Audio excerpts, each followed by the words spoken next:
Au Sénégal, la question foncière est devenue une véritable bombe sociale. Chaque année, des centaines de familles se retrouvent plongées dans des batailles juridiques interminables.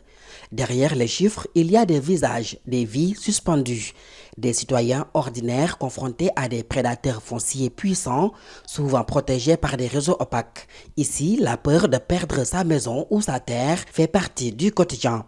Aladji Gaye, mère de famille, a acheté son terrain à la Cité des enseignants de Tivaouane Peulh en 2013. 12 ans plus tard, elle vit toujours dans une incertitude sans fin. Un jour, on m'a appelé pour m'informer que quelqu'un construisait sur mon terrain. Je me suis précipité sur place et j'ai trouvé des maçons en train de travailler. Ils ont refusé de me dire, mais j'ai appris qu'un promoteur bien connu dans la zone avait revendu ma parcelle. Comme j'avais engagé un gardien, il venait la nuit pour enlever les murs.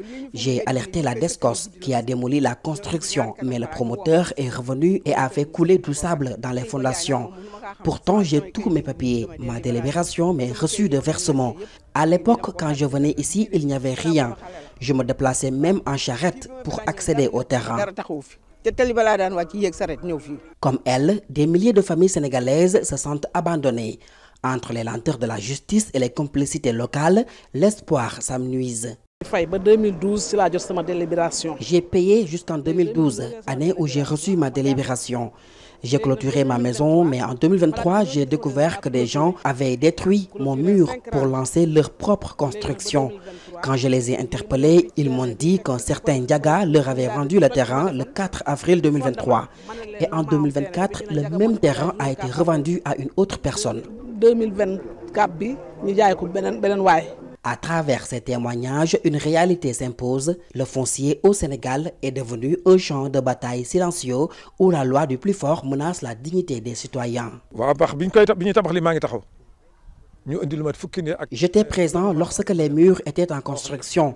Plus de 5 maçons étaient sur place. Je leur ai dit que c'était mon terrain, mais un promoteur avec ses fils m'a menacé, affirmant que si je mettais les pieds ici, il allait me tuer, car selon eux, le terrain appartient à Papsal. J'ai alerté la DSCOS, mais on m'a répondu que seule la justice pouvait arrêter les travaux déjà entamés. Aujourd'hui, au Sénégal, les litiges fonciers se multiplient. Derrière chaque dossier, ce sont des familles entières qui vivent dans l'incertitude, sous la menace permanente de voir leur maison détruite ou leur terre arrachée. Un quotidien marqué par la peur, l'injustice et un sentiment d'abandon face aux prédateurs fonciers.